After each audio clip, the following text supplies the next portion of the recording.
presbiteral.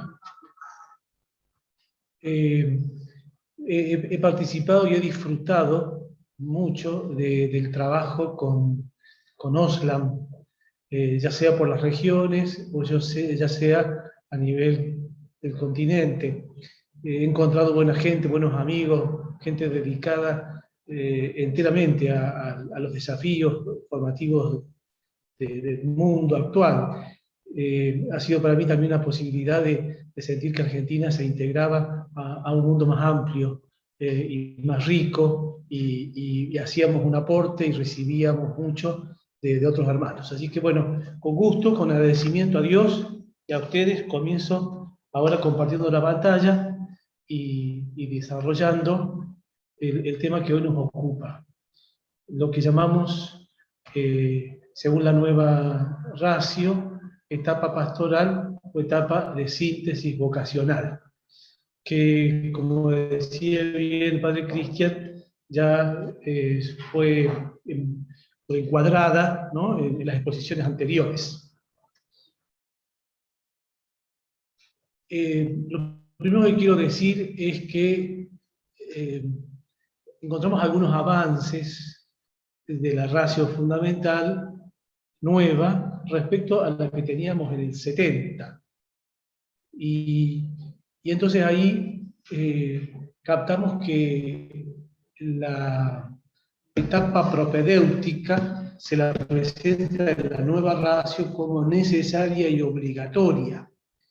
Ese es uno de los avances o de las buenas noticias que trajo la ratio nueva. La otra tiene que ver con que hay nuevas denominaciones para la etapa de los estudios filosóficos y de los estudios teológicos, las denominaciones de discipular y configurativa, que justamente, como se ha dicho en estos días, están configurando un nuevo paradigma, porque lo intelectual, que es más que lo académico, pero lo intelectual no es el criterio único ni principal a la hora de evaluar un proceso de formación para el sacerdocio ministerial.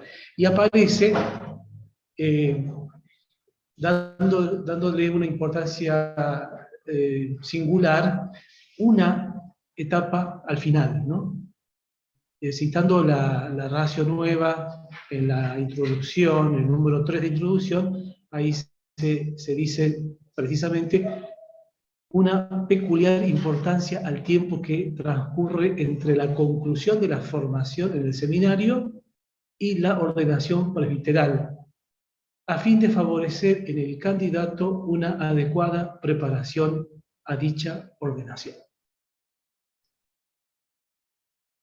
Yo quisiera hoy plantear en esta exposición un recorrido que tiene que ver con lo que hemos experimentado como búsqueda en Oslam.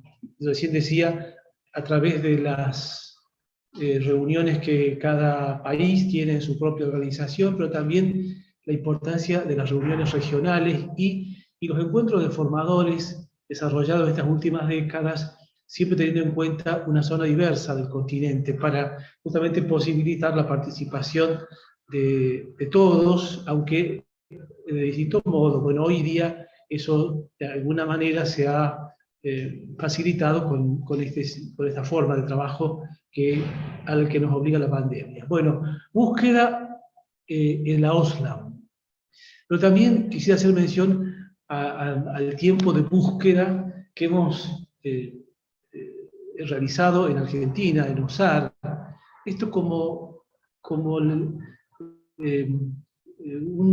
modo de testimoniar que lo que la ratio nueva nos plantea acerca de la etapa pastoral tiene que ver con preguntas, con desafíos, con trabajo, con reflexión que hemos ido haciendo formadores a partir de la experiencia concreta, a partir de los desafíos que el trabajo día a día nos planteaba. Entonces, esta formulación de la nueva ratio se conecta con nuestras búsquedas, y me parece que en ese sentido estamos diciendo desde el vamos que se trata de una propuesta de la ratio universal no hecha desde un escritorio simplemente, o no hecha solo con algunas personas muy capaces, sino que asumiendo el trabajo concreto de las casas de formación y de un modo especial el trabajo que se ha desarrollado en estos últimos tiempos en nuestro continente. Como decimos, al final vamos a plantear lo que dice la nueva ratio, convencidos de que se trata de la propuesta de una verdadera etapa formativa, que, como está dicho en la nueva ratio, se denomina etapa pastoral o de síntesis vocacional, y que está presentada en los números 74 al 79. Vamos con lo primero. Un tiempo de búsqueda en Oslam. Nosotros, de variadas formas y con distintos acentos, porque nuestra América Latina y del Caribe tiene tantas cosas en común, es una patria grande, sin embargo también tiene su diversidad, su tradición, su historia, y cada país tenía de un modo variado la manera de señalar situaciones problemáticas que nos hacían buscar caminos de superación. Una de esas cuestiones que nos planteábamos era la de ciertas crisis importantes previas a la ordenación. Habiendo hecho un recorrido medianamente ordenado y sistemático, bastante progresivo, durante las etapas previas a la ordenación, nos encontrábamos con preguntas, interrogantes, situaciones que nos hacían pensar, o nos hacían replantear, ¿no? Qué habíamos estado haciendo los años anteriores. Esas crisis nos dejaban como impactados y preguntándonos muchas cosas. En broma solíamos decir algo así como quién habrá sido el rector de este formando, porque llegado el momento entra a plantearse cuestiones tan de fondo. Era como tener la experiencia de que se nos quemaban los libros y pensar que los libros que habíamos usado no habían sido los correctos, los convenientes. Gracias a Dios hemos descubierto que los libros no se habían quemado, sino que necesitábamos todavía plantearnos este momento previo de un modo específico, particular. Y también las crisis que en distintos momentos sufrían los recién ordenados. Nos llamaba tanto la atención que sacerdotes que habían llegado con alegría, con decisión a la ordenación, pasado 1, 2, 3 años, empezaban a plantearse un proyecto de vida totalmente distinto, y entonces decíamos ¿qué lectura se hace de lo anterior? Bueno, nos dejaba con problemas la situación. Otros decían, o planteaban, interpretaban estas crisis desde las características propias de las culturas juveniles del momento.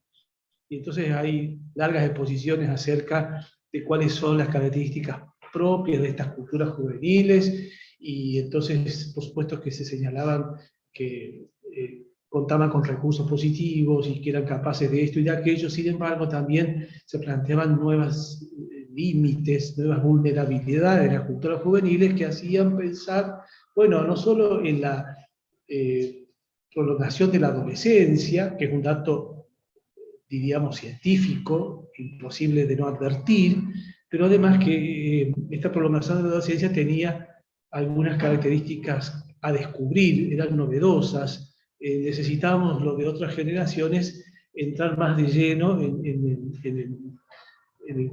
la cuestión profunda de estas diferencias.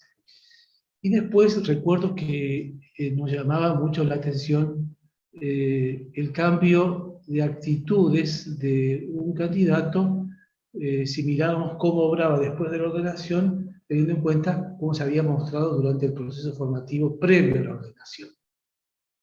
Recuerdo que en Costa Rica, en una reunión con psicólogos, donde se planteaba la salud integral del candidato y del de los sacerdotes. Ahí salió con mucha fuerza este asombro de los formadores diciendo cómo puede ser que se mostró así y así durante todo el proceso formativo y después de la ordenación cambiaba, ¿no? Porque se percibían actitudes clericalistas, individualistas, de dominio, de falta de capacidad en el trabajo en conjunto, se percibían poca disponibilidad para asumir un destino pastoral, con reacciones así, no agresivas, pero fuertes ante la propuesta del obispo, que el obispo hacía concretamente. Y me quedó grabado en aquella oportunidad que algunos de los psicólogos que participaban de ese encuentro quedaban también ellos asombrados, como diciendo cómo estos formadores no se dan cuenta que alguien que tiene mucho interés en llegar a la meta va percibiendo parcialmente su propia realidad y muestra parcialmente lo que él es, porque está poniendo todas sus energías en llegar a la meta, que es necesario advertir que esto es como lo común, lo corriente, también en otras situaciones de la vida, en otras vocaciones, y que era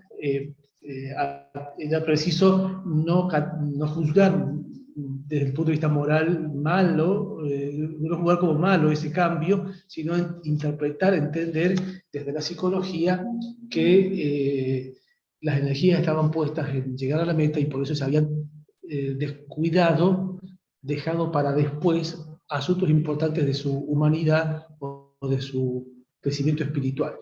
Y algún psicólogo planteó que solo conocemos a las personas cuando ellas tienen ejercicio del poder. ¿Cómo había sido en el proceso formativo la posibilidad de ejercer poder? ¿Cómo lo habían ejercido? ¿Cómo habían comenzado a liderar, a acompañar a una comunidad? Y entonces a partir de esa experiencia se podría, tanto el candidato como aquellos que lo acompañan, conocer más la realidad profunda, digamos, las motivaciones más hondas de su actuar. Bueno, esta búsqueda era simultánea a búsquedas que hacíamos en nuestra organización argentina de seminarios. Y entonces empezamos a hablar de la posibilidad del año pastoral. Y no coincidíamos porque algunos poníamos este año entre lo que llamábamos filosofía y teología, otros preferíamos plantear el año pastoral al final de los estudios teológicos, pero también apareció otra propuesta que llamábamos o llamamos también años de residencia en parroquia, que era buscar el modo de introducir en algún momento del proceso formativo un año viviendo en la parroquia, pero participando por lo general de los cursos, de las asignaturas, rindiendo materias, viniendo a clases al seminario y presentando exámenes al final del semestre o final de año, mientras se vivía en una parroquia desarrollando alguna actividad pastoral singular, particular, y a la vez conviviendo con un sacerdote y tratando de aprender cómo se organiza el tiempo, ¿no? Respecto no solo del estudio, sino de la oración, del descanso, de la posibilidad de convivencia, y de ese modo poner una nota de realismo en el proceso que nos parecía que no alcanzaba a ser percibido cuando se vivía solo en el edificio del seminario, con todos los cuidados, aunque sean exigentes la propuesta, todos los cuidados que la casa, el seminario propone, ofrece, digamos, al candidato. También solíamos hablar del año intermedio, diciendo, bueno, es posible que observando el proceso de los muchachos, sea conveniente proponer un año intermedio entre lo que hacía antes y lo que hará después, y en ese año intermedio sugeríamos a veces estudiar otra cosa, a veces trabajar, vivir con su familia, otras veces vivir en una parroquia, dedicarse a la docencia, otras veces una experiencia más fuerte de vida orante o de vida misionera. Bueno, lo que quiero decir es que la situación real, las constataciones de la propia experiencia nos hacían pensar en otras alternativas al desarrollo más clásico de las etapas. Entonces hablábamos de año pastoral, de año de residencia en parroquia o de año intermedio. Nos sostenía, teníamos como fundamento de estas búsquedas la misma Pastore Daudobis, por citar solo una expresión de la Pastore Daudobis, que entre otras cosas decía, o dice mejor, el número 57, Pastore Daudobis 57, plantea que este aprendizaje de lo pastoral puede durar incluso algún tiempo, más allá del tiempo de las vacaciones y de los fines de semana. Un tiempo, y por supuesto anotaba que requiere una verificación de manera metódica de ese tiempo en el que se dedica alguien al aprendizaje pastoral de modo más directo, ¿no? También recordábamos que en la Asamblea Ordinaria del CELAM, en el 95, se recomendaba al DEVIN, entre otras cosas, se recomendaba los encuentros de formadores, ¿no? Pero también se decía animar la implantación del año pastoral en el proceso formativo del seminario.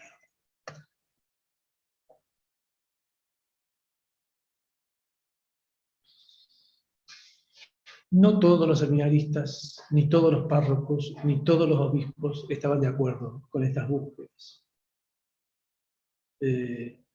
No hallábamos el eco que deseábamos. Se decía la sola prolongación o el demorar la ordenación no asegura el crecimiento vocacional, esto es innecesario. También se decía que, bueno, que la actividad, por mucha que fuese, sin acompañamiento y sin una evaluación correspondiente, no ayudaría a la maduración en el discernimiento vocacional ni en otros aspectos de la persona. Después constatábamos que muchos seminaristas tienen apuro por llegar a la meta y se sienten ya capacitados para emprender el trabajo pastoral y les resultaba innecesario este aprendizaje previo a la ordenación. Y después los obispos, a partir de lo que las comunidades van diciendo y pidiendo, necesitan cubrir lugares urgentemente, y entonces no encontrábamos eco favorable para ello. Es cierto que también constatábamos que era muy importante no avanzar en el proceso formativo si no se habían alcanzado las metas de cada momento, de cada etapa. Que esto era básico, ¿no? Y que no se remediaba con una prolongación del proceso solo al final, antes de la ordenación. Que había que ser muy serios, ¿no? Trabajando en equipo para captar si se habían alcanzado los perfiles, las metas que se proponían en un proyecto formativo concreto, ¿no? Después también es cierto que constatábamos que había un momento especial de discernimiento, que era justamente el momento del paso de la etapa discipular a la etapa configuradora, que ahí debíamos poner cuerpo y alma, ¿no? En la búsqueda, en la confrontación y en la búsqueda de la voluntad de Dios para un sujeto concreto.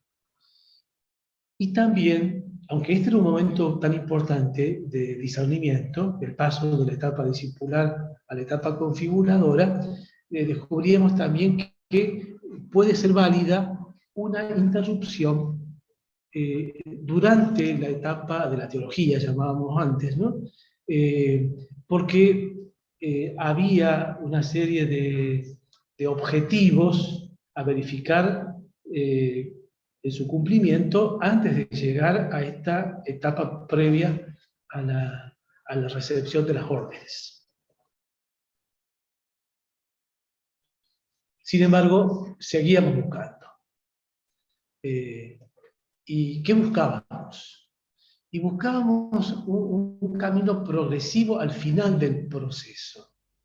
Nos parecía que seguía siendo importante que, terminados los estudios, hubiera un camino progresivo que tomara en cuenta de la totalidad de las dimensiones y que hiciera posible una inserción en la pastoral de un modo más sabio, ¿no? Y buscábamos párrocos dispuestos a acompañar este proceso, sacerdotes, ¿no? Dispuestos a acompañar a estos procesos. A veces buscábamos en el equipo formativo un formador que tuviera la habilidad de asumir este acompañamiento del que estamos hablando. Pero era imprescindible el seguimiento de ese camino. ¿Qué buscábamos? Y buscábamos, por lo menos por aquí, por Losar, un ejercicio del acolitado, del ministerio del acolitado de un modo más permanente a todo el pueblo de Dios, en una comunidad concreta, que puede ser una comunidad parroquial o que puede ser también una comunidad de otro índole, ¿no? Un ejercicio del ministerio del acolitado más permanente al pueblo de Dios, tanto en la animación del culto eucarístico como en la visita a los enfermos, uniendo ambas acciones en un mismo espíritu, que el acólito que prepara la celebración, que tiene una vivencia más profunda de la adoración eucarística, también tuviera la capacidad de descubrir que muy cerca de ese templo o de ese lugar había una persona en situación en calle, un enfermo, y que el Señor presente en la Eucaristía estaba también presente en este hermano que sufría. Entonces, ¿cómo establecer un mayor tiempo para un ejercicio del acolitado de forma más permanente y de forma más completo, para que el servicio del acolitado no quedara reducido a pensar en cómo estaban acomodadas las cosas sobre la credencia o cómo se disponían los manteles sobre el altar, porque la asamblea era importante y también importante, insisto, el hermano sufriente en el que el Señor estaba presente y al que debíamos en el mismo espíritu atender, ¿no? Servir. Buscábamos evitar esa sensación de abismo entre seminario y vida ministerial. Todos sabemos lo común que es que algún sacerdote diga: lo que te enseñaban en el seminario no vale de nada o vale poco, ahora yo te voy a enseñar lo que es ser cura. Y era como dar vuelta a la página, era como comenzar de nuevo, y era como establecer un abismo, ¿no? Una desconexión, ¿no? Y si en el seminario, por ejemplo, por poner un ejemplo, se buscaba la práctica del retiro mensual como un instrumento importante en la vida espiritual, después de la ordenación pasaba, es el día de las razones pastorales, etc., pero había un corte, ¿no? Existe un abismo entre determinadas prácticas recomendadas por la tradición y por los maestros espirituales y por los formadores, y después la vida concreta del ministerio en una comunidad también concreta. Buscábamos que el candidato pudiera solicitar las órdenes después de haber superado algunas crisis.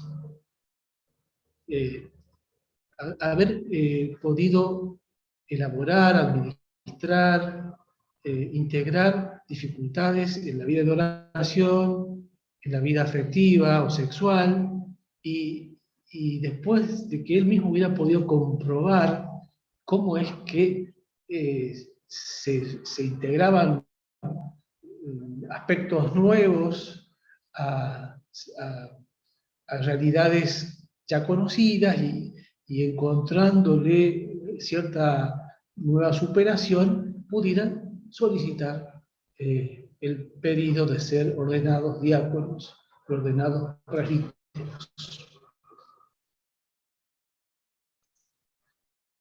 Seguíamos buscando una experiencia concreta de trabajo en equipo, con mujeres, con hombres de distinta condición social y también distintas edades, también diversos carismas y servicios. No podíamos hacer algo de esto durante los fines de semana y periodos de vacaciones, pero había que ensayar y aprender mejor esto de caminar juntos en una iglesia, pueblo de Dios, cada uno con su servicio, cada uno con su carisma. Buscábamos que los muchachos pudieran asumir, según su edad, con entusiasmo, asumir con entusiasmo la consagración en el celibato por Jesús y su Evangelio. Y que esto fuese un compromiso conociendo oportunamente aquellas crisis de celibato que algunos sacerdotes jóvenes habían vivido y resuelto a veces de modo rápido, por lo menos, ¿no?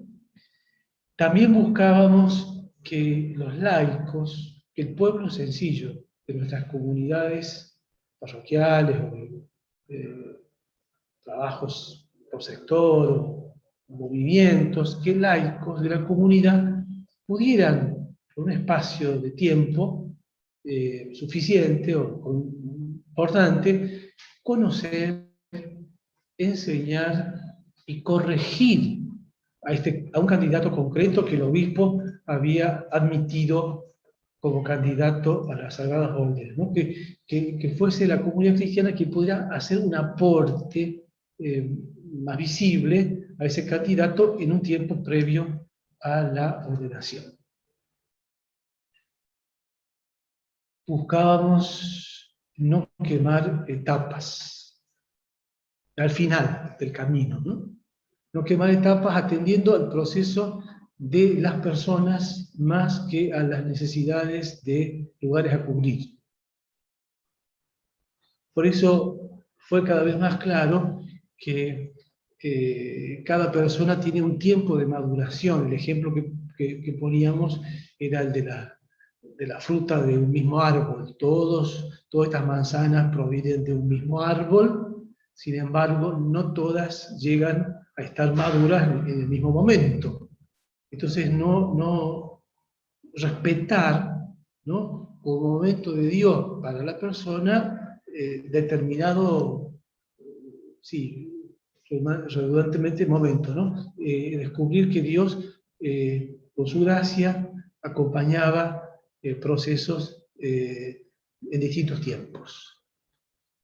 Aquí se decía en ese tiempo que Monseñor Bergoglio, que era arzobispo de Buenos Aires, decía a los formadores del Seminario de Buenos Aires: no quiero ordenar en camadas, que significaba, aunque todos hicieron un proceso comunitariamente, ¿no?, en orden a la ordenación, al final que cada uno vaya descubriendo cuál es el momento más oportuno para la ordenación. Atendiendo a lo que habíamos escuchado tantas veces del padre Sensini, que al final hubiera un momento para precisar las propias inconsistencias, poner el nombre preciso a las inconsistencias.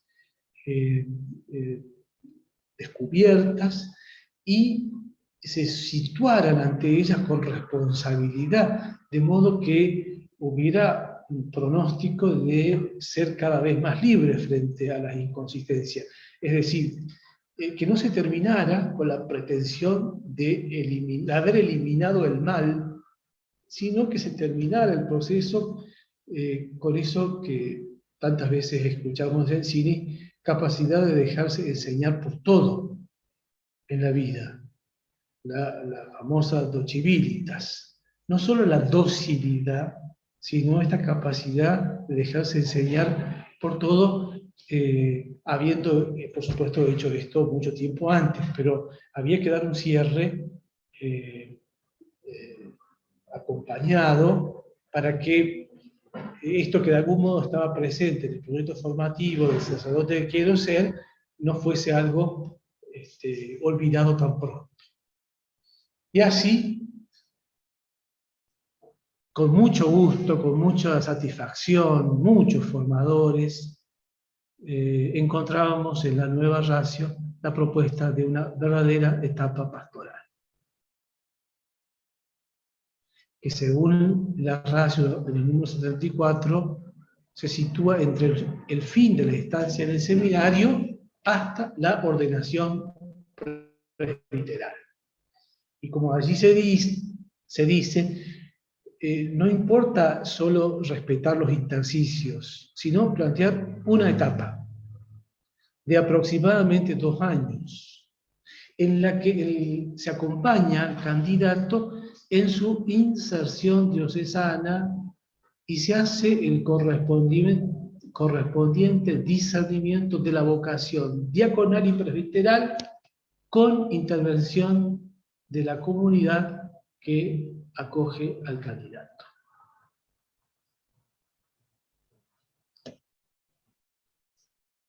Objetivos, según la nueva ratio. Inserción en la vida pastoral de la diócesis y en el presbiterio. 2. Adecuada preparación para la recepción de las órdenes. Y 3. Un último discernimiento de la vocación sacerdotal.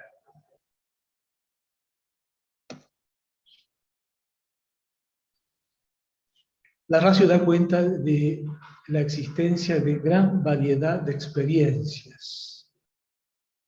Por eso pide a las conferencias episcopales que determinen los procesos formativos para la ordenación diaconal y presbiteral.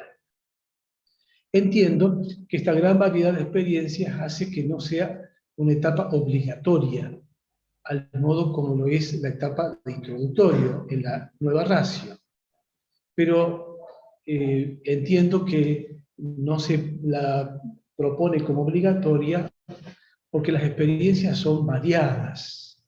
Y entonces el camino es que las conferencias episcopales determinen en concreto cómo sea ese proceso. ¿Dónde se vive esta etapa y cuánto tiempo dura? Y aquí aparece la importancia de la tradición, ¿no?, de cada diócesis. Comúnmente se la debe vivir fuera del edificio del seminario.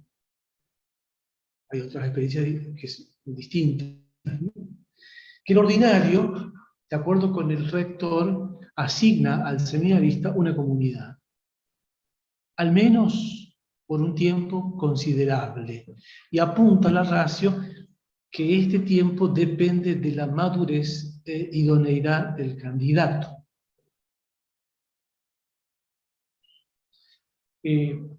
Donde se dice ahí, tener en cuenta la tradición de la diócesis, comúnmente fuera, sería esto en una parroquia, en una comunidad de otro tipo, también en una casa donde se pueda un grupo de seminaristas convivir, ¿no?, insertos en un determinado espacio, ¿no? Pastoral. Aquí apunto que cuando los seminaristas estudian o se forman, mejor dicho, en un seminario de otra diócesis, porque no cuentan con su propio seminario, la experiencia de poder vivir 2 años en una casa o en una comunidad en la diócesis de origen posibilita una inserción en el lugar, digamos, de trabajo pastoral, un conocimiento de la realidad propia, que quizás estuvo un tanto distante durante el proceso porque el seminario estaba en otro sitio, no en su diócesis, y también la posibilidad de que la propia diócesis, el propio presbiterio, pueda aportar de un modo más permanente su riqueza, su camino, su tradición, su cultura, sus valores, sus proyectos, sus planes pastorales, puede aportar algo de esto en la última etapa en la que viven los posibles ordenados. La ratio plantea que hay que distinguir claramente diaconado, ordenación diaconal, de ordenación presbiteral, y que se debe preparar tanto a una como a otra ordenación. Yo recuerdo, bueno, aquí aprovecho para agradecer todo lo que Monseñor Patrón Juan supo ofrecer a este camino, de un especial trabajando como secretario de la Congregación del Clero. Por supuesto que también agradezco al Padre Emilio Labaniegos por los aportes que hemos podido recibir de él en todo este camino, esta búsqueda, ¿no? Y he escuchado decir al padre Patrón Gómez que el diaconado está inserto dentro de la etapa pastoral, como dice la ratio, y que si usáramos la comparación del fútbol, esta etapa, la de pastoral, que incluye al diaconado, es la etapa del precalentamiento, antes de salir al partido. Pero el partido no ha comenzado. Se está muy pronto a ingresar a la cancha. Entonces, que era importante vivirlo con estas características, usando la comparación. El partido comienza cuando el candidato es ordenado presbítero. Y decía Patrón Juan, ahí comienza el partido, todos estamos en la tribuna aplaudiendo, ¿no? Viendo cómo con habilidad va poniendo por obra aquello que había planteado en sus proyectos sacerdotal de vida. Pero entonces, hasta la ordenación presbiteral, el partido no comienza. Hay un tiempo previo al comienzo del partido que es preciso atender con cuidado, y de eso estamos hablando cuando hablamos de la etapa pastoral. Pero no solo preparamos al candidato, sino que también, la ratio lo explicita, hay una preparación de la familia del ordenando. Para ellos, para su historia familiar, este hecho es de todo importante. Para su vivencia de la fe, este hecho es significativo. Hay un llamado de Dios a la familia que puede vivenciar el encargo de una misión, de un ministerio que se ha encomendado a un hijo suyo. Y lo mismo hay que decir de la comunidad parroquial en la que está inserto. Es un tiempo para que la preparación del candidato también vaya simultáneamente siendo preparación de la familia y de la comunidad parroquial, porque de lo que se trata es realmente de un don grande de Dios para la vida de la iglesia, para la vida de la comunidad toda. Si a ustedes les parece, Padre Cristian, podríamos aquí hacer un descanso y proponer para unas preguntas, un tiempo que usted considere conveniente. Excelente. Vamos entonces a hacer un primer bloque de preguntas. y después hacemos un pequeño receso como los días anteriores, pero me parece importante, valioso para recoger lo que ya usted nos ha expuesto, don Ricardo. Eh, una, una primera, una primera pregunta, eh, en cuanto al perfil de esos laicos que pueden acompañar en este proceso de la etapa final inicial de la formación, eh, si hay cierto perfil de esos laicos de comunidades que pudiesen enseñar o corregir a los candidatos, acompañarlos, en fin, no sé si se entiende bien la pregunta por ahí.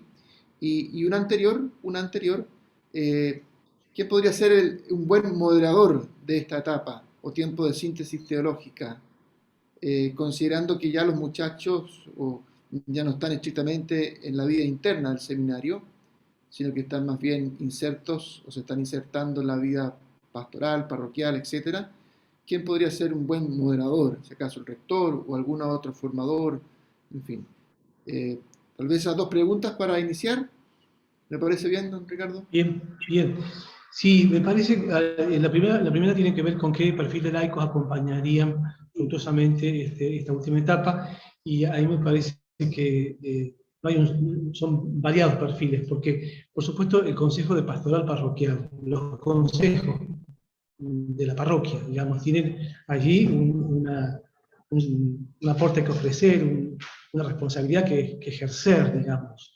No solo contar, si estamos en una comunidad parroquial, no solo contar con el aporte de los presbíteros, de la comunidad presbiteral o de un párroco, sino de laicos que están con la responsabilidad de los varios consejos que se pueden establecer en una comunidad.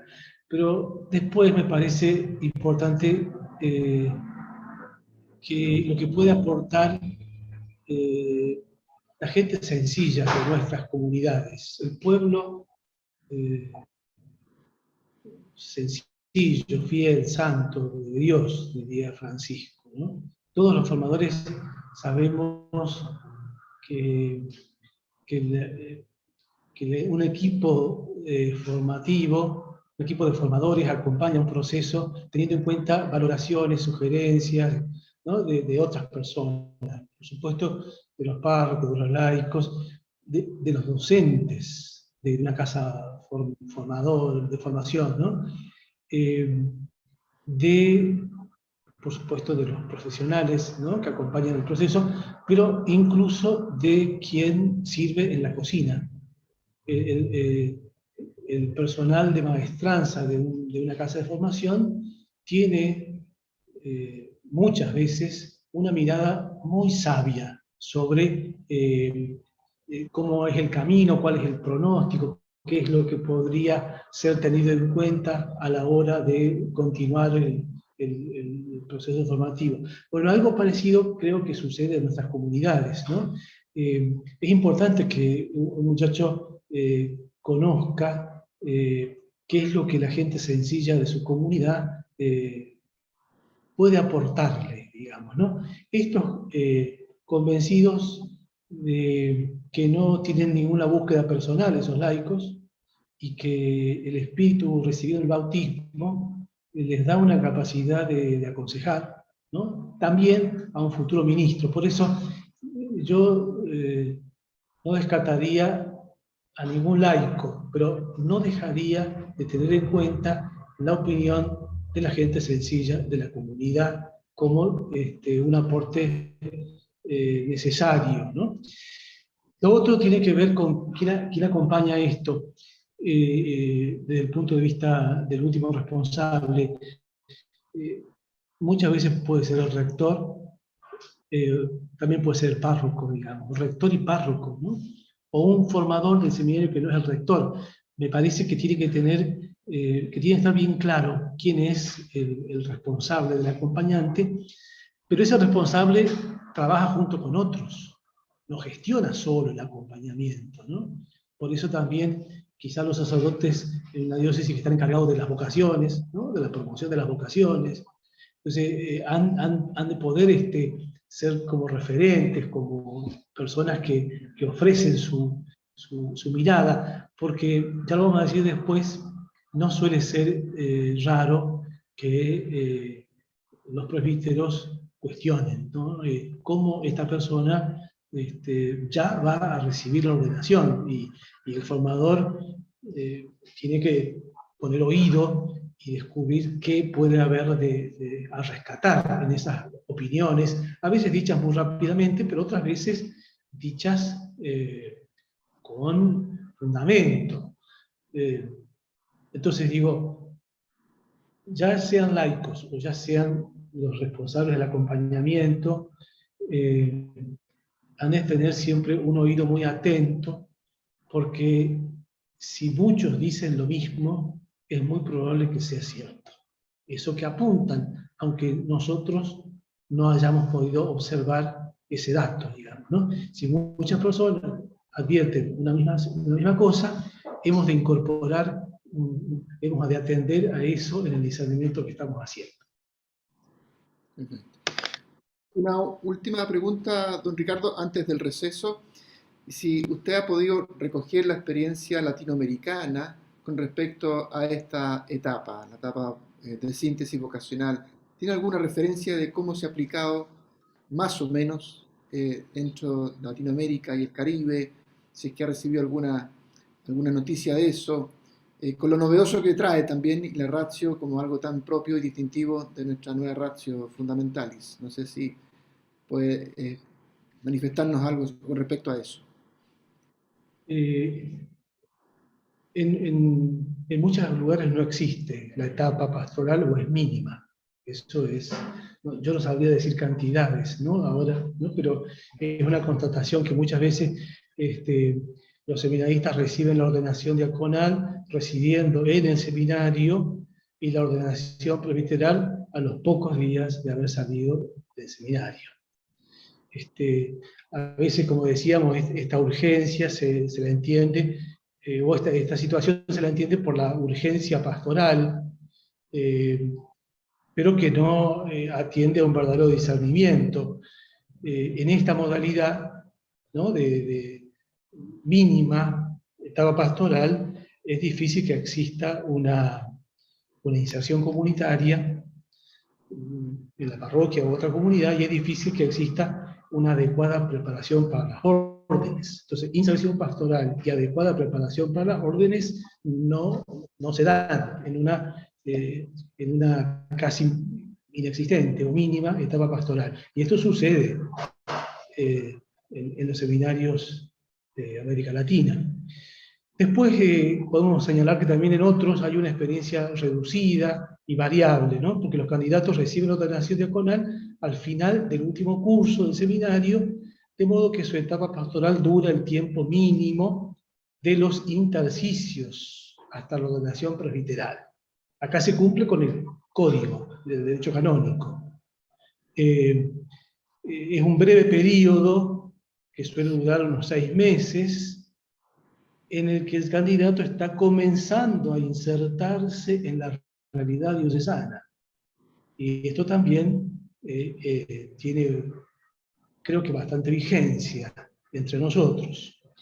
Después hay una tercera modalidad, que es la de que los candidatos concluyen su estancia en el seminario y están insertos en un destino pastoral donde reciben la ordenación diaconal y la ordenación presbiteral.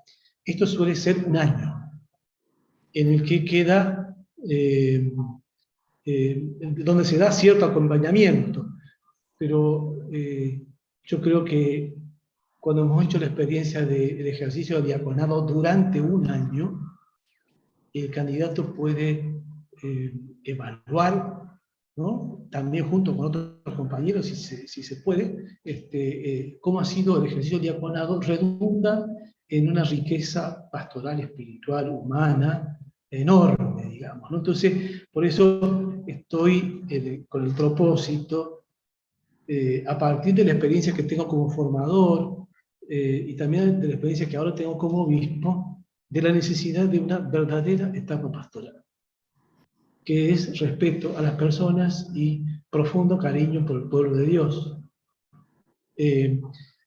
Por supuesto que respetando la tradición en cada lugar, habrá que ir con el ritmo que se pueda, digamos, ¿no? Pero, como decíamos recién, no rellenar simplemente el tiempo que exigen los intersticios, sino que se acompaña al candidato en una inserción progresiva en la vida pastoral. Eso significa con la posibilidad de acompañar, sirviendo a una comunidad con una misión específica, donde él pueda descubrir cómo reacciona cuando no es comprendido por la comunidad o por un grupo de catequistas, cómo él vivencia, no sé, un logro, pero estando con cierto ejercicio del servicio pastoral, también de poder, digamos, ¿no? Poder que se entiende como servicio.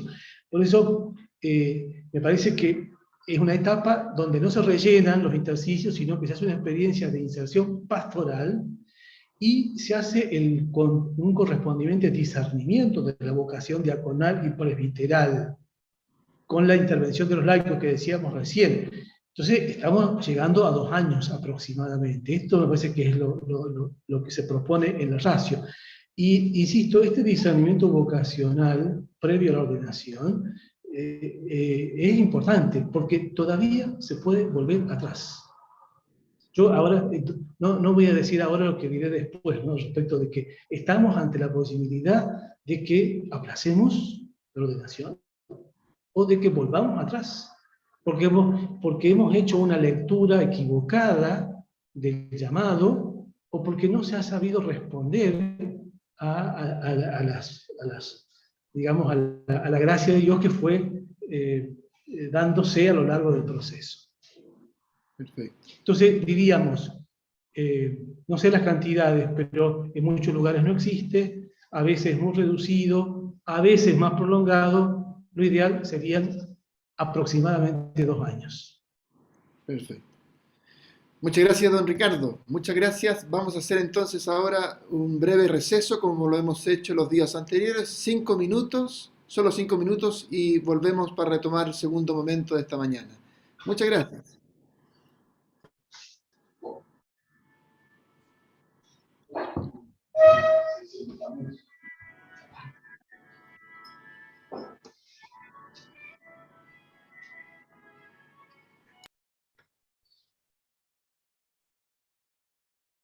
Bueno, quisiera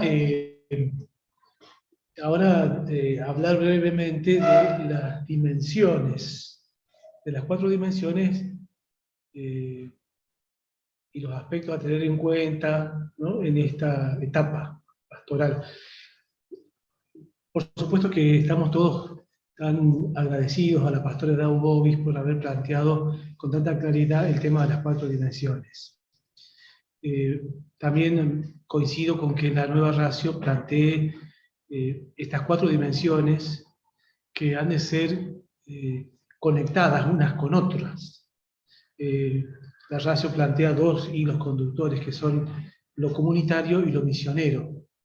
Esos son como el horizonte o el clima donde se desarrollan estas 4 dimensiones.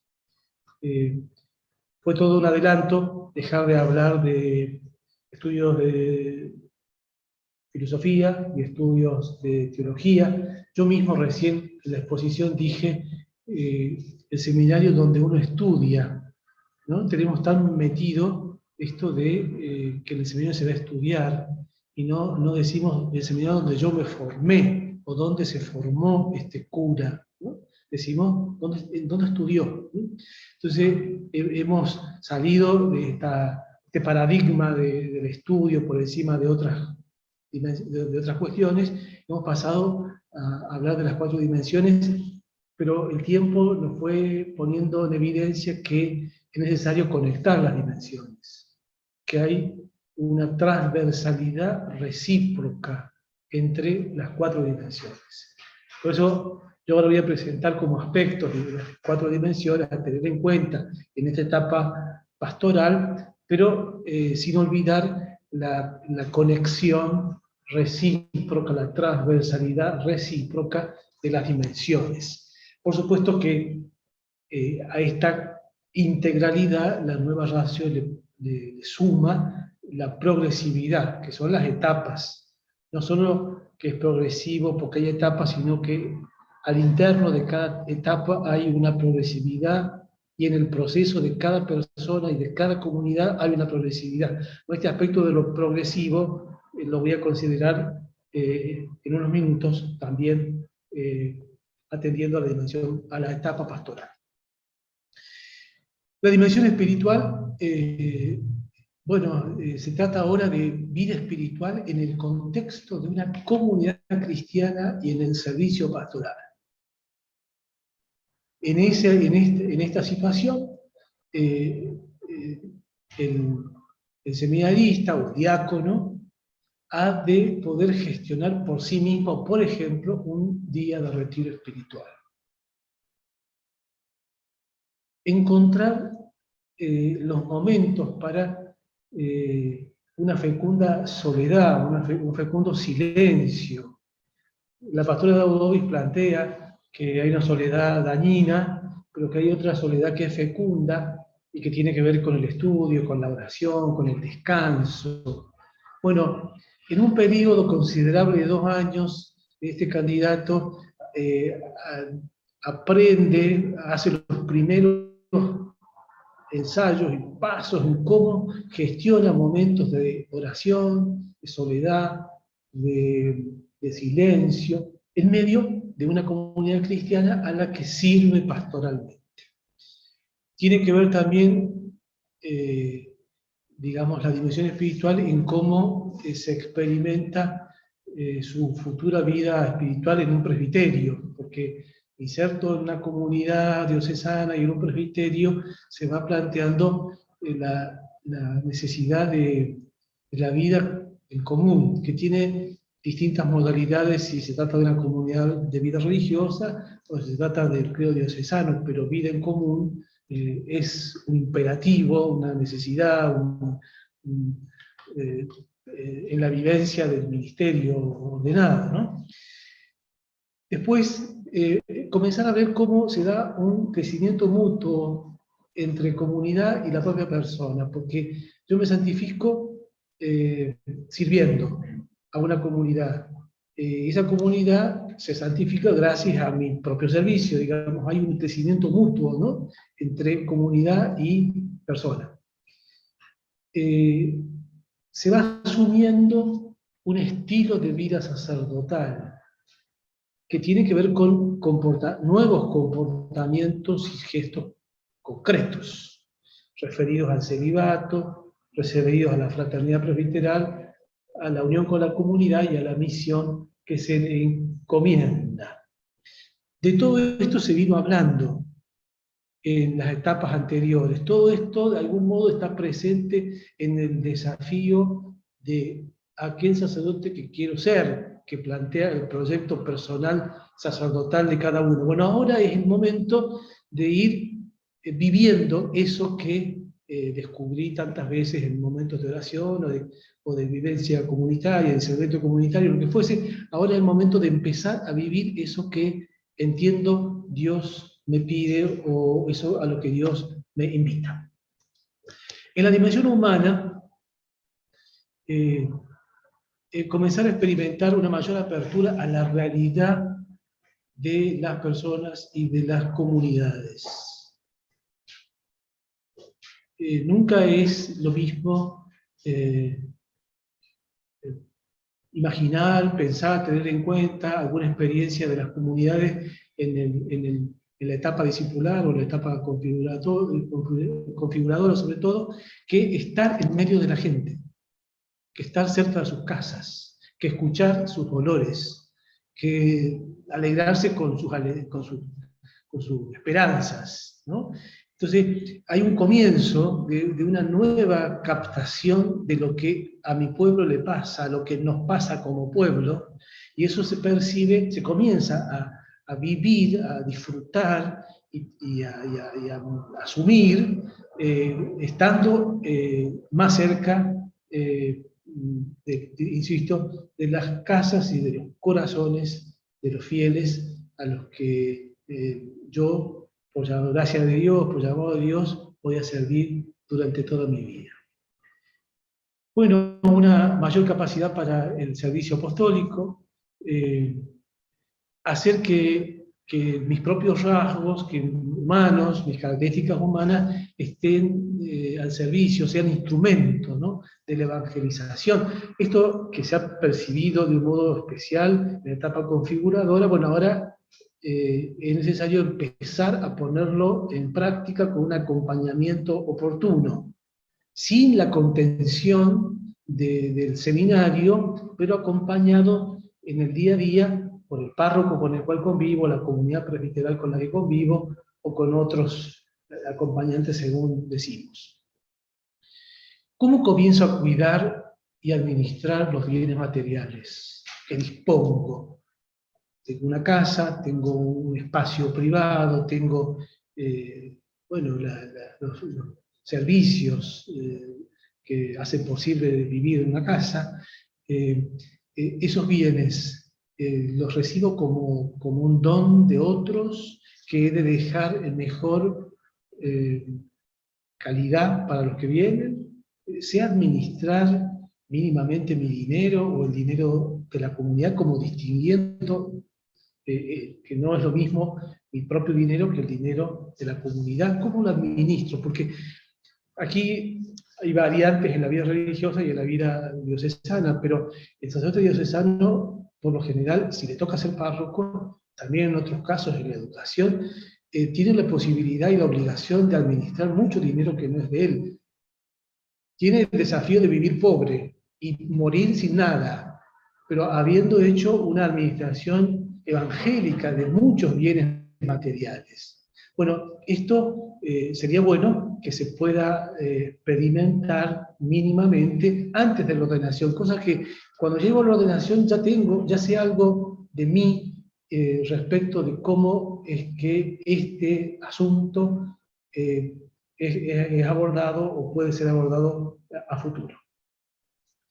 Los momentos de descanso, que señalaba recién como un aspecto de la dimensión espiritual, lo señalo acá también la dimensión humana, porque también se ha dicho estos días que el descanso de un célibe tiene características propias, el descanso de un servidor, de un sacerdote, tiene también características propias, ¿no? El descanso, digamos, que me saca de la realidad o que me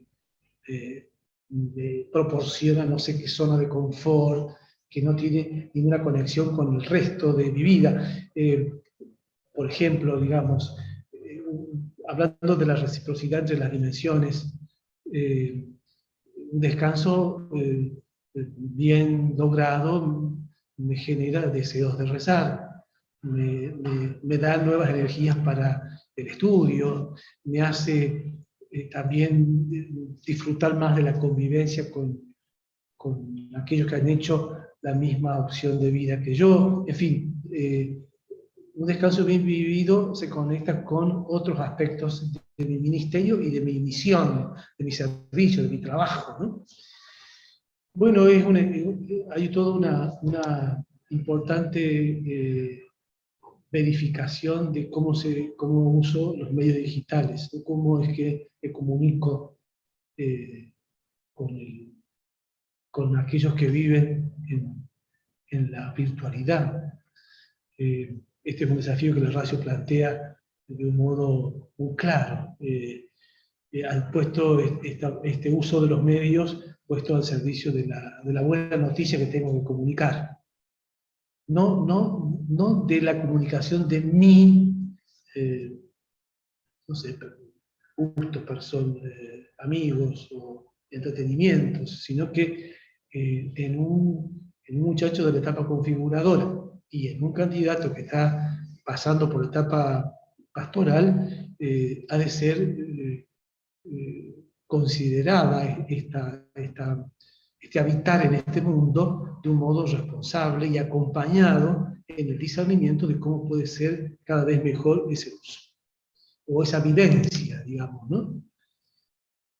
Esto tiene que ver con, hablando de la dimensión humana, con la capacidad de compartir con otros, aceptando sus cualidades y sus defectos, y así poder llevar en común la misión que se te encomienda, enfrentar las dificultades propias de un espacio físico, de realidades humanas, concretas, ayudar y dejarse ayudar para crecer juntos en la respuesta al llamado que Dios nos ha hecho. En la dimensión espiritual intelectual, en esta etapa del proceso, se ha de procurar poner en práctica eso que he aprendido, permaneciendo siempre abierto a nuevos aprendizajes, sobre todo de aquellos mayores que, a partir de su experiencia, pueden aportarme mucho. Poner el saber puesto al servicio de la misión, como se decía en estos días, ¿no? Con la capacidad de seguir aprendiendo de otros que saben más y de otros que saben por la experiencia que tienen en el ministerio sacerdotal. Aquí, bueno, siempre los mayores tienen algo que aportar si han hecho de su vida un verdadero seguimiento de Jesús, digamos, ¿no? Si han podido mantener fieles al llamado que Dios les ha hecho. Insisto en esto de abiertos a seguir aprendiendo, porque esta etapa pastoral proporciona gustar del estudio y buscar profundizar a partir de las situaciones reales, problemáticas, complejas que las vidas de las personas tienen y que son puestas de manifiesto ante alguien que está capacitado o que busca dar una respuesta oportuna, sabia, positiva, ¿no? Cuando uno es docente en un seminario, vive poniendo ejemplos y casos, y por lo general los muchachos consideran atentamente esos casos, pero no les tocan afectivamente esas situaciones porque no vienen verbalizadas por personas a las que ellos quieren o a los que a ellos se les encomienda que los cuiden, que la cuiden, ¿no?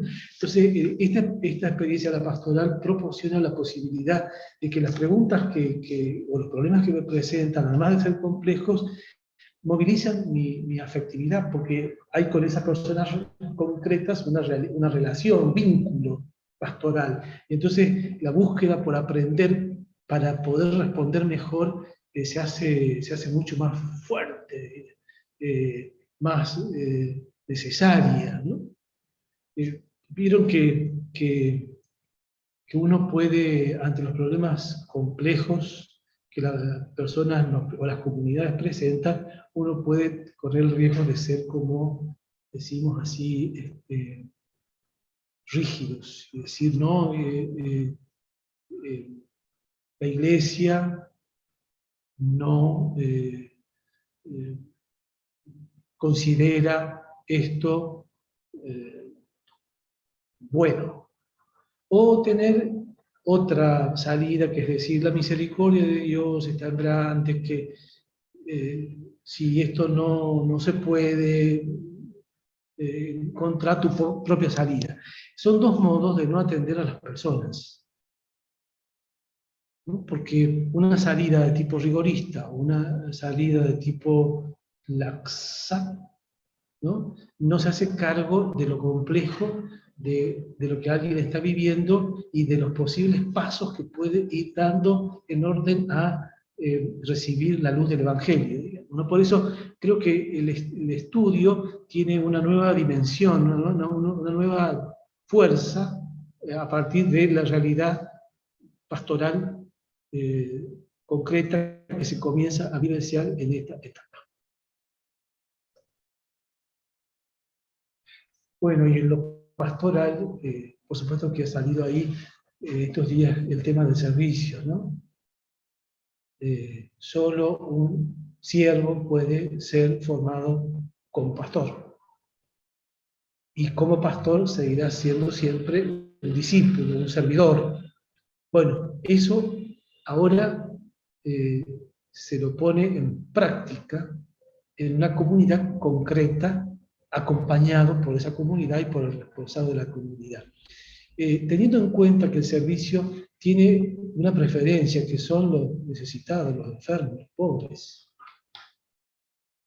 Ese servicio, que es para todos, tiene algunos que reclaman una inmediata o más atenta consideración. Hay una expresión en el documento de Aparecida que dice que en realidad la opción por los pobres la hace bien aquel que tiene amigos entre los pobres. No solo que es sensible a la necesidad de los pobres en sentido amplio y concreto también, no solo que es capaz de dar, ¿no? Sino que es capaz de entablar una relación de amistad con ellos. Porque en una relación evangélica con los pobres, damos y recibimos. Entonces, no se trata aquí de un puro asistencialismo o de una pura benevolencia, sin tener la capacidad de saber recibir de ellos, en cualquiera de los aspectos, más espirituales o más materiales, ¿no? El trabajo, un comienzo de un trabajo, hoy decimos sinodal, ¿no? Que implica escuchar, que implica discernir comunitariamente y tomar decisiones en común. Por supuesto que eso tiene que ver también con eso de, ahora que empiezo a acompañar a una comunidad, sigo siendo yo necesitado de un acompañamiento, no al modo como lo hacía el formador del seminario y el director espiritual, el padre espiritual del seminario, sino con alguna variante, pero sigo necesitando ser acompañado. Decimos que esta etapa pastoral ha de tener en cuenta las 4 dimensiones y ha de tener en cuenta momentos. Aquí viene la importancia de elaborar itinerarios que tienen que ver con 3 grandes momentos: la iniciación pastoral, la ordenación diaconal y la ordenación presbiteral. Ahora es bueno advertir esto que también decíamos estos días: todo nuevo aprendizaje me lleva a la búsqueda de crecimiento, de dar un paso más. Siempre estamos con la posibilidad de dar un paso más, pero siempre aquello que hemos aprendido sigue siendo posible de profundidad, ¿no? Entonces son momentos sucesivos, pero acumulativos, ¿no? Insertarse en la pastoral y prepararse en la ordenación tiene que tener este dinamismo de lo progresivo y acumulativo para que pueda ser definitivamente bien aprovechado. La inserción pastoral, de la que ya venimos hablando tanto, bueno, es la que pone en juego el plan de vida, ese que decíamos recién, ¿no? ¿Cómo organizo mi tiempo ahora que no me lo regulan tan metódicamente, en medio de la actividad, en medio de la vida de la gente que no tiene establecido los momentos en los que se enferma, en los que se muere, en los que sufre, en los que celebra algo lindo, ¿no? Metido en la vida real de la gente. ¿Cómo es que yo sé hacer un plan de vida? ¿Y cómo esto lo puedo confrontar con un acompañante para ir no perdiendo cierta armonía, ¿no? En mi vida? ¿Y cómo el proyecto sacerdotal de vida que yo pensé y que definí, que pude de algún modo escribir o diagramar, comienza ahora a ser aplicado en esta comunidad concreta que tiene posibilidades y límites que yo no conozco? Porque por primera vez llego a este lugar y yo traigo un plan. Bueno, ¿cómo sé adaptar lo que traigo a esta primera inserción? de cómo lo sepa hacer dependerá las posibles adaptaciones, porque la vida de un presbítero vive siendo siempre la vida de alguien que va adaptándose a cosas que no conocía de antemano, digamos, porque las comunidades van necesitando bueno, diversas guías, ¿no? Y entonces los cambios en el destino pastoral son una realidad a tener en cuenta. Bueno, saberse adaptar a destinos pastorales distintos y a actividades distintas, como decíamos ayer también. Bueno, la colaboración pastoral con el equipo sacerdotal, con el párroco y con los laicos, ¿no? Con los religiosos y las religiosas, con los diáconos permanentes, con los catequistas. ¿Cómo he de poder hacer una primera y buena experiencia de trabajo en equipo con laicos? Es toda una posibilidad que se abre de un modo nuevo ahora que ya he dejado de vivir en el seminario. Las relaciones con el presbiterio, con Santi me parece, ¿no?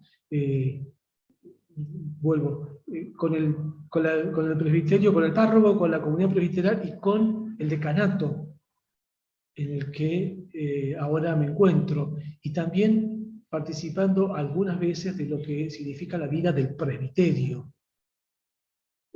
A mí me consta que no es fácil para un seminarista o un recién ordenado imaginar la inserción en el presbiterio. Por supuesto que el presbiterio es más grande, el presbiterio es más chico, ¿no? Pero a mí la experiencia me muestra que hay una gran dosis de miedo a la hora de integrarse a ese mundo de adultos, tan variado muchas veces, a veces también como separados en grupos diversos, a partir de temperamentos y de modos de trabajo. A mí me resultaba interesante, por lo menos, preguntar al seminarista a la hora de definir con el obispo dónde iba a ir a hacer su inserción pastoral, preguntarle a qué parroquia no te gustaría ir, o con qué sacerdote, porque es muy importante comenzar bien, no a los golpes. Es importante soltar, ¿no? Soltar la mano y que empiece a caminar solito. Pero también es importante que no se sucedan golpe tras golpe, porque estamos generando un problema a futuro. Por eso, la relación con el presbiterio suele presentar dificultades reales y que es importante atender a ellas. Bien, hay especiales dificultades. A veces con el párroco, como decíamos, a veces falta cercanía y acompañamiento, otras veces se entra en una especie de competitividad con los fieles, laicos. Sienten los fieles que les quito el lugar, o yo siento que no me dan espacio, y esto también es importante considerarlo. A veces también la relación con la familia, una relación que ha de ser cada vez, un vínculo que ha de ser familiar siempre, pero que ha de estar teñido de pastoralidad, ¿no? Alguien, un seminarista de la etapa configuradora y uno de la etapa pastoral, y a partir de los primeros años del ministerio, el vínculo ha de crecer en pastoralidad, que no le quita nada de lo rico y básico que tiene, pero a la vez le imprime un estilo, porque todos sabemos que a veces la intrusión de la familia en el proceso o en la práctica del ministerio suele ser nociva. Puede ser, hablando de especiales dificultades, podría darse el caso que las dificultades son muchas, son importantes, y el obispo y el rector o quien sea han de discernir un cambio de comunidad, porque, insisto, aquí se ha de tener muy en cuenta que estos primeros pasos sean dados con cierta ritmo normal, digamos, ¿no?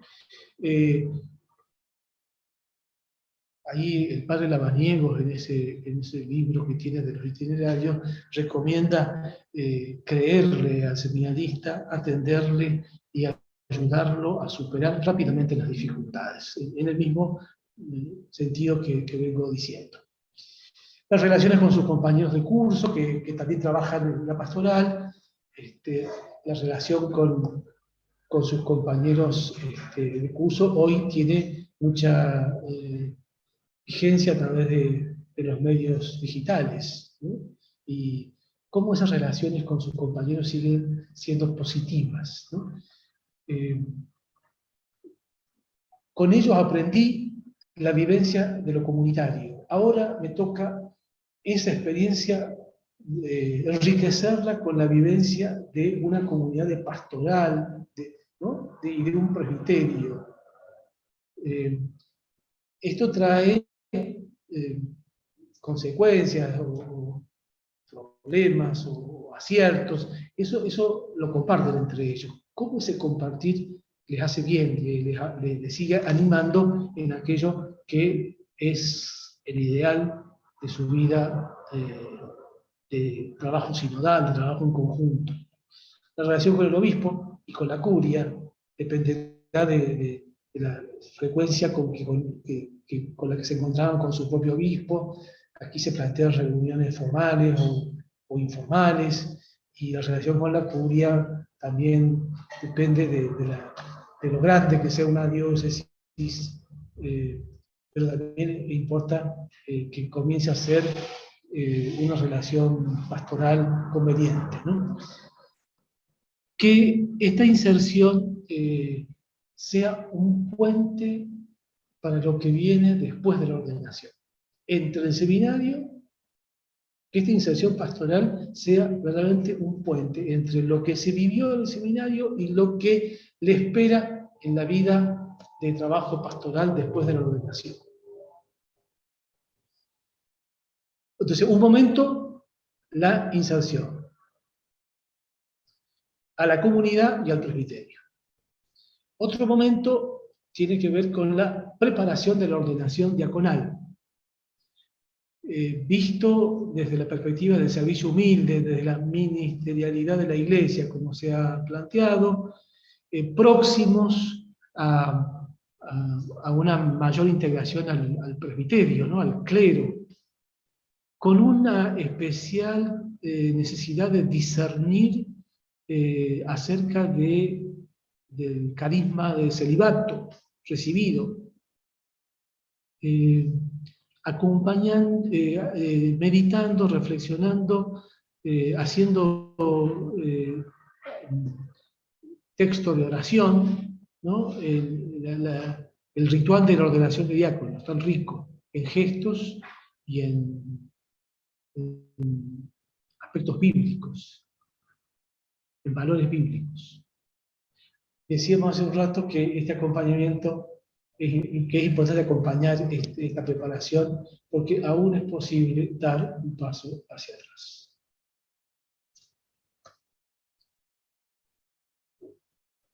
Después, ayudar a preparar a la ordenación presbiteral. Importa mucho esta experiencia que se ha tenido de diácono, que pueda ser integrada sanamente, con sus logros y con sus límites, y entendiendo que entre logros y límites también hay una conexión, en fin. Después, la ordenación presbiteral tiene mucho que ver con lo que será la presidencia de la Eucaristía y el sacramento de la reconciliación. Allí sacerdotes sabios en la celebración de la reconciliación pueden aportar mucho en este momento, no solo la preparación del examen, si no se tuvo, sino el contacto con maestros espirituales que puedan favorecer una preparación lo más conveniente posible para esta necesidad de ser dispensadores de una misericordia infinita, capaz de transformar vidas y corazones y comunidades. Aquí aparece de nuevo la importancia de la reflexión, meditación, la consideración del ritual, la ordenación de presbíteros, y al final la importancia de evaluar la etapa pastoral, darle un cierre. Quizás también apuntando algunas mejoras en los itinerarios de esta etapa que puedan los que siguen recibir el aporte de algunos que ya hicieron la etapa y que se animan a tirar alguna luz a los que vienen para que sea todavía mejor aprovechada la etapa que ellos hicieron. Hay una palabra clave en esta etapa, la pastoral. Todas las etapas tienen una palabra clave, según he escuchado muchas veces decir. La palabra clave de esta etapa es entrega definitiva. Así como en el introductorio, la palabra clave era introducción, así como en la etapa discipular, la palabra clave era trabajo sistemático, así como la palabra clave en la etapa configuradora era especificidad, ahora la palabra clave en esta etapa final es entrega definitiva.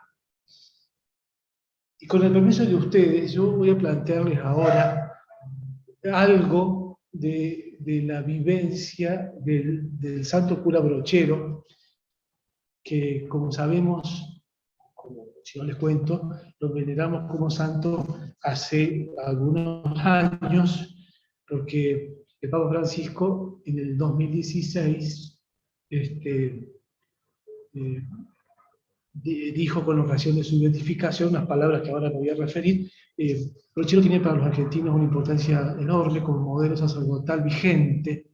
Encuentro que cada vez que hablé de Brochero en América Latina encontré siempre que les atraía la figura parecida a otros santos sacerdotes que tenían en sus diócesis, pero que este hombre daba siempre un entusiasmo por asumir el ministerio, el llamado de Dios.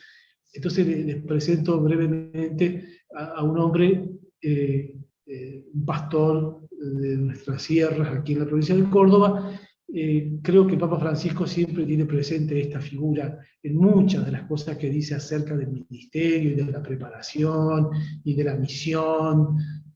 Siempre creo que tiene en su mente y en su corazón este modelo de cura que bueno, trasciende, digamos, lo local, ¿no? Hace poco ha sido llevada una imagen de Brochero a Tanzania, en el África, en una misión, y a mí me admira cómo, ahora no anda en mula, porque está en el cielo, pero es capaz de entrar por todos los rincones de nuestro mundo. Bueno, en la beatificación, con ocasión de la beatificación, el Papa Francisco escribió una carta que decía: en una beatificación es muy importante su actualidad.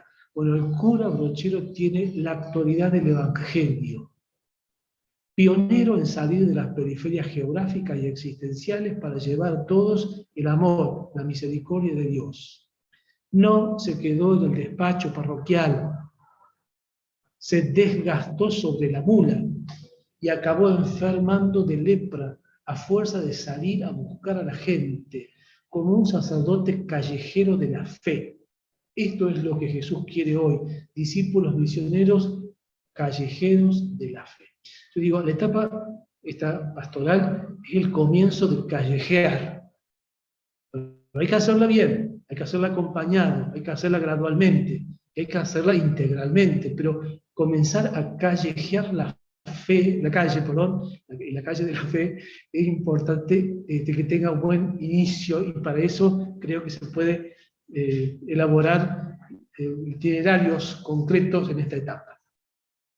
Interesante que Francisco decía: Brochero era un hombre normal, frágil, como cualquiera de nosotros, pero conoció el amor de Jesús, se dejó trabajar en el corazón por la misericordia de Dios. Bueno, Brochero, que se formó por allá por el 1850 en Argentina, una época, Argentina siempre tiene dificultades, aquellas también eran serias, ¿no?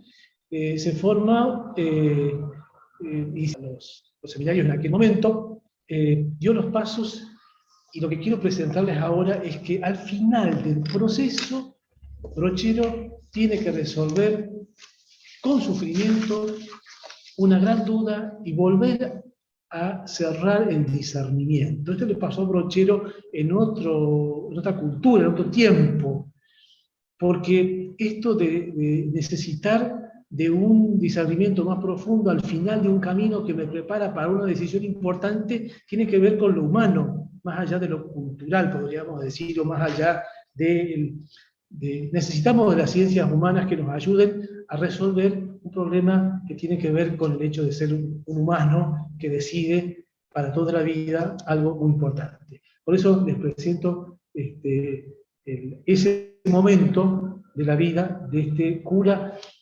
que, bueno, que decía yo, Francisco tiene siempre en el corazón cuando nos habla de un modelo.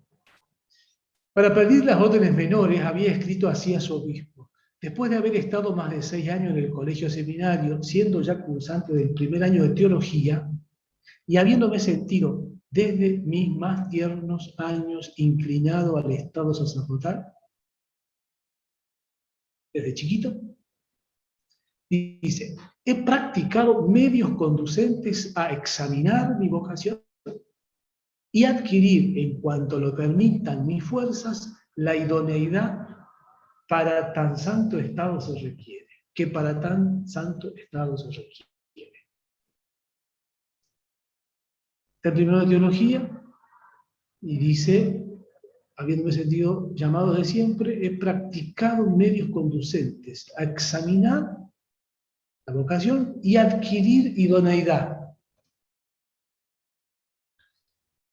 Adelante, su primer biógrafo escribirá que, habiendo terminado los estudios teológicos y estando resuelto a recibir inmediatamente las órdenes mayores de sacerdocio, se le presentaba a la mente como un ministerio digno solo de hombres superiores. No sabía qué estado adoptar, si el seglar o el eclesiástico, cuyas puertas se le abrían. Su espíritu fluctuaba y su corazón sufría con esta indecisión. Dice su biógrafo, su primer biógrafo, a partir de lo que él mismo, el Brochero, contaba, y también a partir de lo que relataba quien había sido su rector, dice, asistió un día a un sermón en que se señalaron las exigencias y sacrificios de una y otra bandera, según su propia expresión, y apenas concluyó de escucharlo, la duda ya no atormentaba su alma y ser sacerdote era para él una resolución inquebrantable. Bueno, siguiendo la dinámica de la meditación de las dos banderas, podemos imaginar a Brochero descubriendo en ese momento, en términos ignacianos, cómo el mal espíritu lo tentaba queriendo hacer alianza con su fragilidad. Pudo ir hasta el núcleo más profundo de su persona, porque la meditación de las dos banderas es un té sobre la libertad, que tiene que ver con lo profundo de cada uno, ¿no? Pudo ir hasta el núcleo más profundo de su persona, todo el mundo de sus deseos, necesidades, sueños, miedos, proyectos y gustos. Y pudo dejar que Jesús le revelara por dónde perdía libertad y no podía dar el paso final.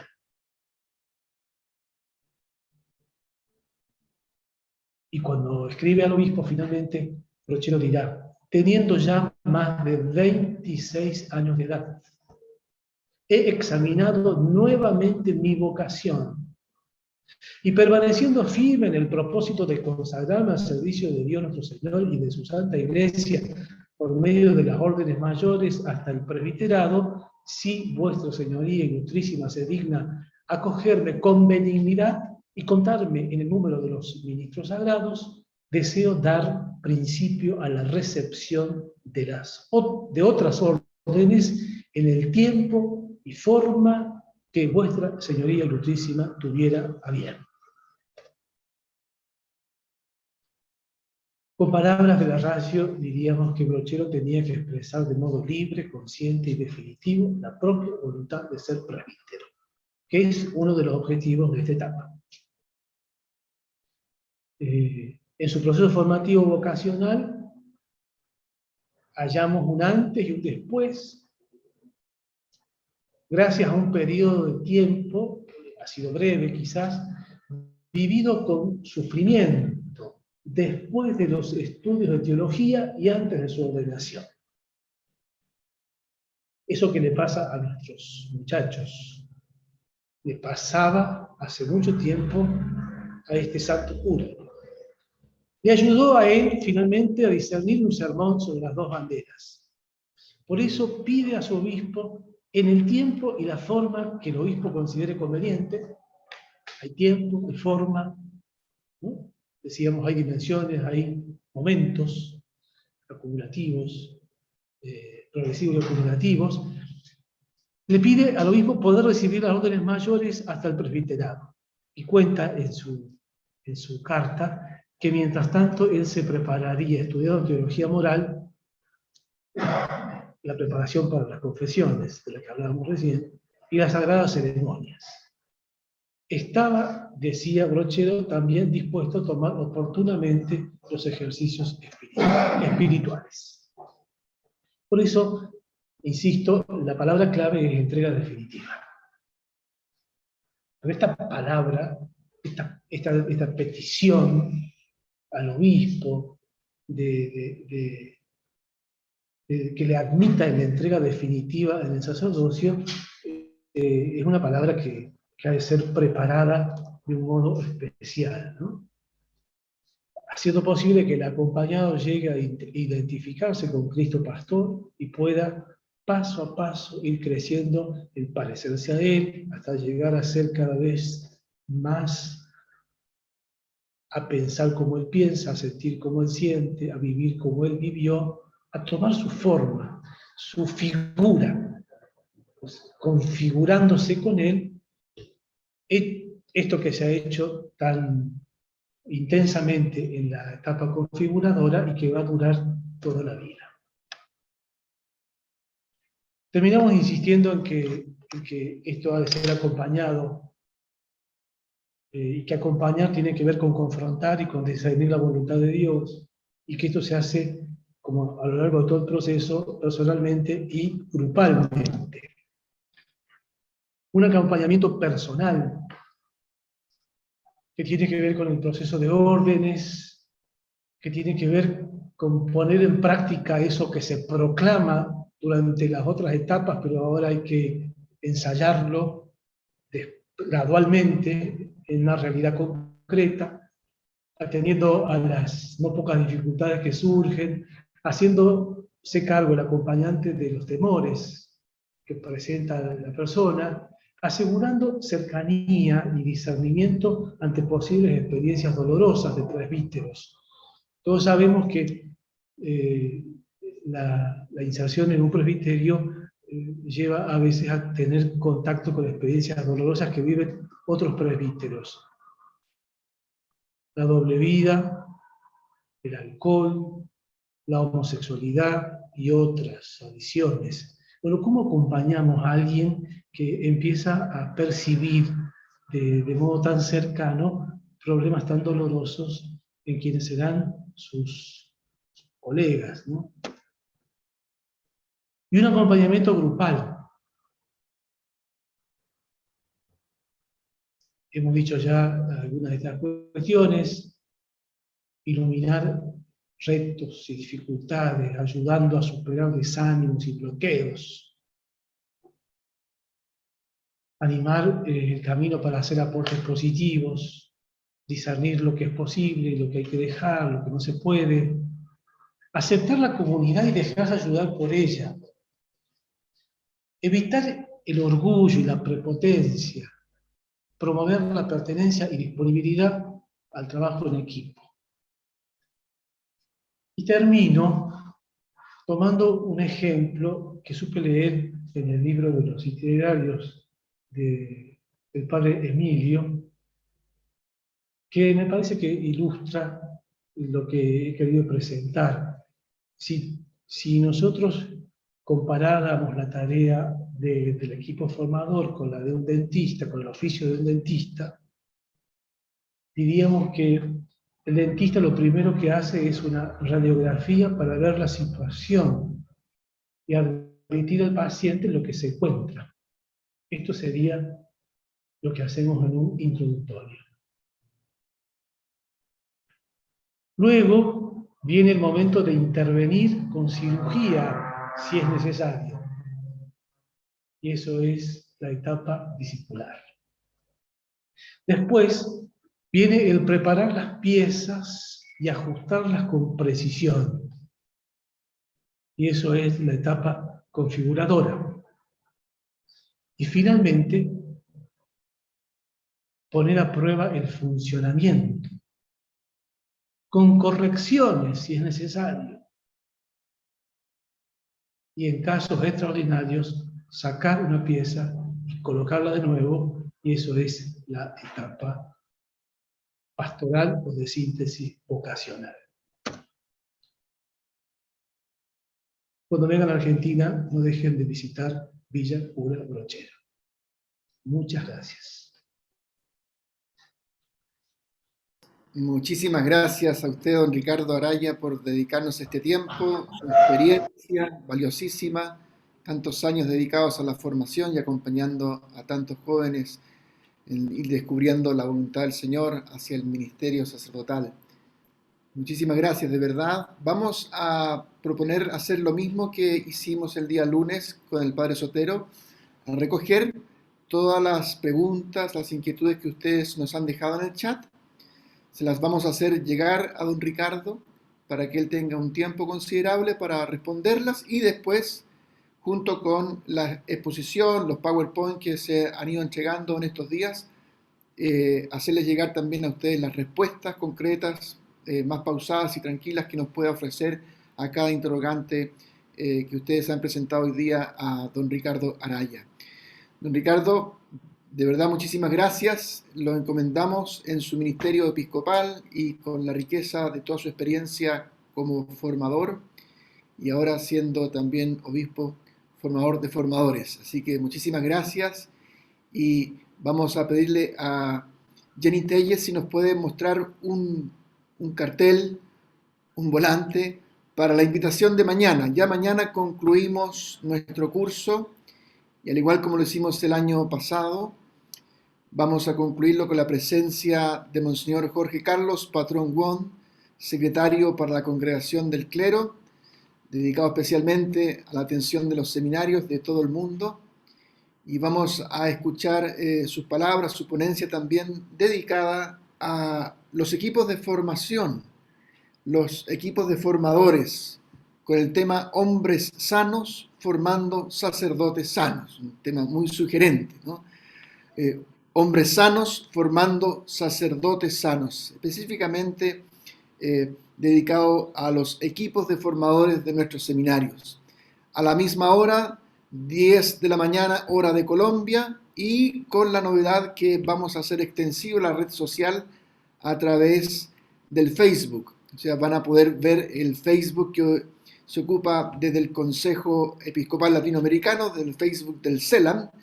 Va a ser también transmitido, aparte del Zoom, que estamos en estos días transmitiendo, ahora se hace más extensivo para que más personas puedan participar de este encuentro con Monseñor Jorge Carlos Patrón Won, secretario para los seminarios de la Sagrada Congregación para el Clero. Por mi parte no tengo más que agradecerles nuevamente su presencia y darles una gran alegría también de estos días que hemos compartido. Y mañana, por cierto, ya terminando nuestro curso, desearles una bendita tarde de trabajo y a esforzarnos y animarnos en nuestro cometido de acompañar la formación de tantos muchachos. Don Ricardo, muchísimas gracias nuevamente. Dios lo bendiga mucho. Igualmente, muchas gracias. Y nos encontramos mañana entonces a las 10 de la mañana, hora de Colombia. Gracias a todos. bien, muchas gracias por la compañía. Un aplauso para usted, don Ricardo, ¿eh? Gracias por todo.